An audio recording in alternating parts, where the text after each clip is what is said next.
The Noah Lyles and Kenny Bednarek situation continues to evolve every day. If you didn't see, Noah and Kenny had an amazing 200-meter dash in this year's national championships. Noah took the win in 1963 for a new world-leading mark, and Kenny was right behind in 1967. This was an amazing race. They are two of the greatest 200 runners to ever live. But there was a few heated moments over the final 10 meters, and definitely the push added to the drama after the race. Now, this back and forth continued for the following 10 to 20 minutes. They brought this moment into the interview itself, they brought it into the athlete's zone. There was a lot of uncertainty as to exactly what happened. But apparently after the competition, they reportedly talked for about an hour, and during this conversation, they reportedly settled their differences and they're all good now.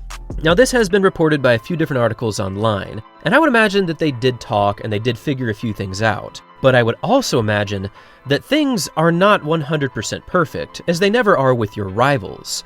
When you have talent of this caliber, and when you have such intensity brought to the track, it is next to impossible to completely settle your differences. I certainly hope that they're both on talking terms, and I really do hope that the next time they race, they can simply have a good 200 or 100, and then move on to the World Championships with no more issues. This moment has been such a memorable thing in track that it honestly reminds me of Michael Jordan, who of course took that personally. Whenever Michael needed an edge, whenever he needed to have that extra push to bring out the best of his abilities, he would often find a reason or just fabricate one completely to motivate himself. Now, this does not seem to be one of those cases where Noah fabricated a situation. There reportedly was a Twitter account that was found saying negative things about Noah, and there was allegedly a link with Kenny Bednarek.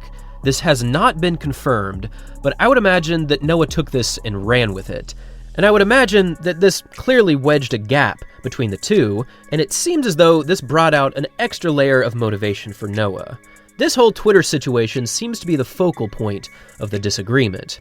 But hopefully, if they did talk things through, they were able to straighten out the truth and get square with each other.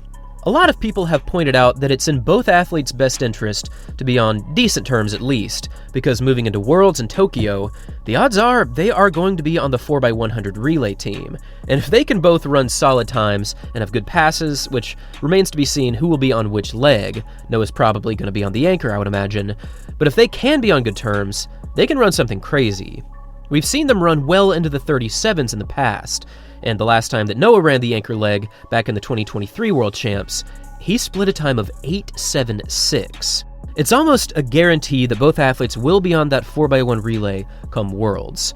And I would also imagine that Courtney Lindsay might be a part of that team. Maybe Tamar's McCollum. Maybe Christian Coleman's epic start is going to put him on the first leg again. Either way, Kenny Bednarek and Noah Lyles are two of the best sprinters in the world right now, and that 200 race was just epic. Hopefully, we are moving into a new era where both Kenny and Noah are on good terms, where they can both race with a clear mind, and we can also see some amazing performances in the following Diamond League meetings and in Tokyo. And now, I want to hear from all of you about this big-time sprinting back and forth. What do you think about Noah and Kenny? Do you think they made up? How do you think they're going to move into Tokyo, and what times do you think they're set to run? Thanks for watching, everyone, and as always, until next time.